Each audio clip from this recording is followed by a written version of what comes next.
Shalom à tous, que notre Seigneur nous bénisse ce matin. Nous voulons vous souhaiter la bienvenue. Aujourd'hui c'est mardi et nous sommes dans les mardis de la parole. Nous bénissons le Seigneur pour votre présence. Nous bénissons également le Seigneur pour la vie de son serviteur, le révérend Marc-Antoine Zando. Nous allons prier le Seigneur, nous allons lui recommander ce temps de méditation que nous allons avoir ensemble. Que son esprit vienne nous parler et que chacun de nous puisse repartir avec quelque chose qu'il a reçu du Saint-Esprit. Seigneur, nous voulons te dire merci encore pour l'occasion que tu nous donnes de pouvoir parler de ta part. Que ton esprit prenne le contrôle dans le nom de Jésus. Que ta présence soit manifeste en ce lieu, Seigneur, et que chacun de tes enfants puisse partir avec un message qui vient de toi. Bénis ta parole ce matin dans les cœurs, au nom puissant de Jésus-Christ de Nazareth. Amen. Ce matin, je voudrais que nous puissions lire une portion de la parole de Dieu. Cette portion se trouve dans le livre de Luc, le chapitre 1, les versets 16 et 17. Je fais la lecture. Il ramènera plusieurs des fils d'Israël au Seigneur leur Dieu. Il marchera devant Dieu avec l'esprit et la puissance d'Élie pour ramener les cœurs des pères vers les enfants et les rebelles à la sagesse des justes, afin de préparer au Seigneur un peuple bien disposé. Amen. Seigneur, bénis ta parole. Le passage que nous venons de lire fait allusion à Jean-Baptiste. Jean-Baptiste qui a préparé le chemin du Seigneur Jésus. Et à sa naissance, ou avant sa naissance, lorsque qu'un ange va annoncer à son père Zacharie qu'il allait mettre au monde celui qui allait préparer la venue de Jésus, qui allait préparer le chemin de Jésus, l'ange a automatiquement décliné la mission de Jean-Baptiste. Cette mission-là que le Seigneur lui avait accordée était de ramener les cœurs des pères vers les fils et les rebelles à la sagesse des justes, dans le souci de préparer au Seigneur un peuple bien disposé. Alléluia. Et donc, pour pouvoir réaliser cette mission, Jean-Baptiste devait opérer par l'esprit d'Élie et par la puissance d'Élie. Alors, ce matin, nous allons voir 3 points qui caractérisaient l'esprit d'Élie et qui caractérisaient la puissance d'Élie. Et ces 3 points qui ont donné l'occasion, l'opportunité à Jean-Baptiste de pouvoir accomplir sa mission. Alléluia. Je voudrais juste préciser que ce Élie dont il s'agit, Élie le Tishbite, celui-là même qui a prophétisé 3 ans de sécheresse en Israël. Alléluia. Et si nous voulons, quand nous observons ces 2 personnages, nous nous rendons compte que ce soit Élie ou que ce soit Jean-Baptiste, chacun d'eux avait une mission bien spécifique. Alléluia. La mission d'Élie, on peut la retrouver dans le livre de 1 roi, le chapitre 18 et le verset 30, qui dit ceci, que Élie rétablit l'autel de Dieu. Élie a restauré l'autel de Dieu qui avait été détruit. Alléluia. Donc la mission que Dieu a assignée à Élie en tant que prophète en ces temps-là, où les prophètes de Baal et autres régnaient et faisaient trembler les prophètes de l'Éternel, sa mission était capitale. C'était de restaurer l'autel de Dieu, c'est-à-dire de restaurer la présence de Dieu, de restaurer l'adoration en Israël, de rétablir la louange en Israël, de rétablir la vraie adoration, celle qui est destinée à l'Éternel des armées, lui et lui seul. Alléluia. Et lorsque nous observons Jean-Baptiste, nous nous rendons également compte qu'il avait une mission particulière, spécifique. Et cette mission était de ramener les cœurs des pères vers les fils et les rebelles à la sagesse de Dieu. L'objectif étant de préparer un peuple qui puisse recevoir le Seigneur Jésus-Christ de Nazareth. Alléluia. Nous avons 2 personnes avec 2 missions spécifiques, 2 missions particulières, 2 missions qui constituent des éléments qui font battre le cœur de Dieu. L'adoration à Dieu, la restauration de l'Église et la restauration des familles. Alléluia. Et pour cette mission importante que Jean-Baptiste avait, il devait développer quelques caractéristiques qu'Élie a développées pour pouvoir mener à bien sa mission. Alors, la première caractéristique d'Élie, c'est qu'Élie avait l'habitude d'être seul. Que ce soit parce qu'il fuyait, mais il avait l'habitude d'être seul, de se retrouver seul et de dépendre entièrement de Dieu. Il s'est retrouvé seul près du torrent de Kérit. Alléluia. Et lorsque Élie se retrouvait seul dans ces instants, c'est là que le Seigneur lui parlait. C'est là qu'il recevait les instructions de Dieu. Et donc Jean-Baptiste, pour sa mission spécifique qu'il devait accomplir, devait également développer cette attitude d'être seul. Développer ce caractère de solitaire entre griffes, mais pour pouvoir entendre la voix de Dieu. Et c'est ce que Jean-Baptiste a fait. Jean-Baptiste vivait dans le désert. Jean-Baptiste était seul dans le désert. Et dans le désert, Dieu lui donnait la force, Dieu lui donnait des paroles, des messages. Dieu le construisait pour pouvoir annoncer réellement, pour pouvoir prêcher efficacement la repentance. Alléluia. La deuxième attitude qu'Élie a développée et que également Jean-Baptiste a développée, c'est qu'il ne dépendait que de Dieu. Alléluia.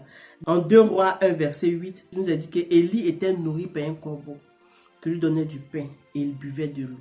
Il était vêtu de vêtements de poils d'animaux.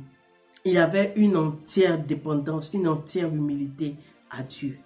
Et ces caractéristiques-là, Jean-Baptiste les a également développées.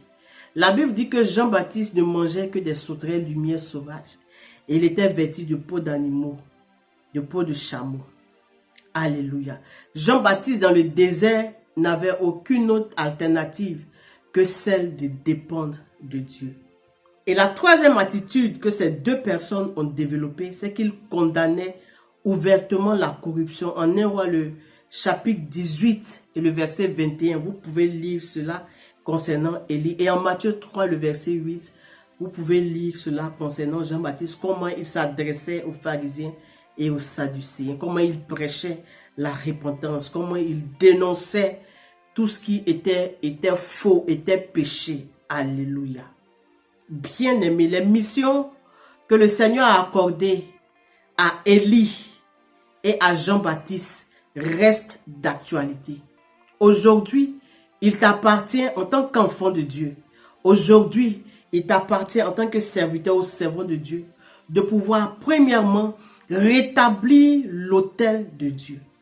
C'est-à-dire rétablir l'adoration qui doit être apportée à Dieu, à lui seul, pas un homme. Alléluia. Fût-il millionnaire, milliardaire ou rempli d'onction. Ta responsabilité dans ces derniers temps, ta responsabilité alors que les ténèbres couvrent la terre de plus en plus fortement et notre pays de manière spécifique de plus en plus fortement est de rétablir l'adoration à notre Dieu. La seule véritable adoration. La louange que notre Dieu mérite, qui n'est ni entachée de péché, de mensonge, de fausseté, de duplicité. Alléluia. C'est ta responsabilité de rétablir l'autel de Dieu. La deuxième responsabilité que le Seigneur te donne, c'est de restaurer les familles. Dans la prédication de la repentance sincère, dans la prédication de la repentance, du changement de vie, du changement de comportement dans les familles. Alléluia. Dieu veut que les familles soient transformées. Dieu veut que les familles soient touchées. Dieu veut que l'évangile soit propulsé, l'évangile soit annoncé à travers les familles.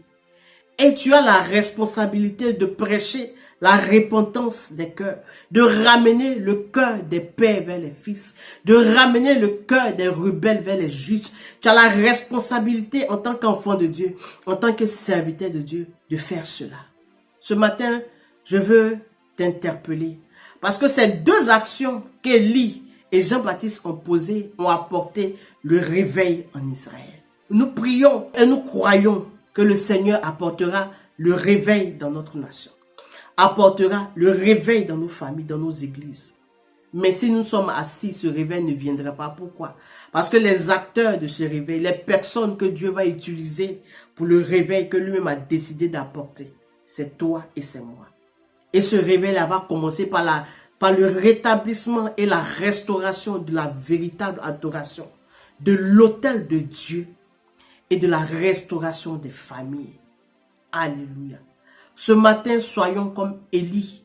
Ce matin, décidons de marcher par l'esprit d'Élie. C'est un esprit qui est focus. C'est un esprit qui se donne les moyens et les capacités de pouvoir atteindre cet objectif.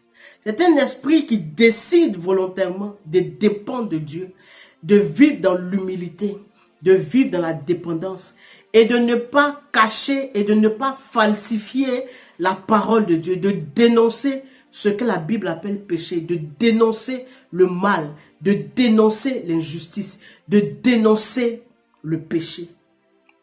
C'est ça l'esprit d'Élie. Et c'est ce qui donnait la puissance à Élie. Le fait qu'il soit vrai dans sa relation avec Dieu. Le fait qu'il soit vrai dans sa marche avec le Seigneur. Et c'est ce même esprit-là qui a animé Jean-Baptiste et qui leur a donné la capacité de pouvoir atteindre, réussir leur mission. Que le Seigneur nous bénisse ce matin. Que quelqu'un soit un Jean-Baptiste pour ramener le cœur des pères vers les fils. Alléluia. Que quelqu'un soit un Élie pour rétablir l'autel de Dieu, pour rétablir l'adoration à notre Dieu. Alléluia. Et quand ces deux éléments seront réunis, quand ces deux éléments seront effectifs, le cœur sera préparé pour recevoir le Seigneur Jésus-Christ qui vient bientôt. Le chemin sera dégagé pour recevoir le Seigneur Jésus-Christ qui vient chercher son église. Alléluia. Que la gloire revienne à notre Dieu ce matin. Nous allons prier que le Seigneur fasse de nous des Jean-Baptiste, que le Seigneur fasse de nous des Élie, et que nous puissions rétablir l'autel de Dieu, et que nous puissions ramener les cœurs des pères vers les fils. Seigneur, je veux bénir ta parole ce matin. Donne à ton église la force, Seigneur, de rétablir ton autel. Seigneur, de t'apporter une adoration qui est pure, de t'apporter une louange qui est vraie, de t'apporter une intimité qui est pure devant toi, où il n'y a ni fausseté, mensonge, duplicité, Seigneur. Ce matin, donne à ton église de pouvoir ramener le cœur des pères vers les fils par la prédication de la repentance. Alléluia. De pouvoir ramener le cœur des rebelles à la justice, parce que tu es le Dieu de justice, Seigneur, afin de préparer ta venue, afin de préparer ton chemin, Seigneur, parce que tu reviens bientôt. Merci pour ton esprit qui nous réveille déjà pour le faire, qui nous interpelle, qui nous saisit ce matin. Oh, merci pour ta présence. Que l'honneur, que la louange, que la gloire te reviennent dans le puissant et précieux nom de notre Seigneur Jésus-Christ de Nazareth. Amen. Que le Seigneur vous bénisse. Je vous dis shalom, que la paix de Dieu repose sur vous et à bientôt.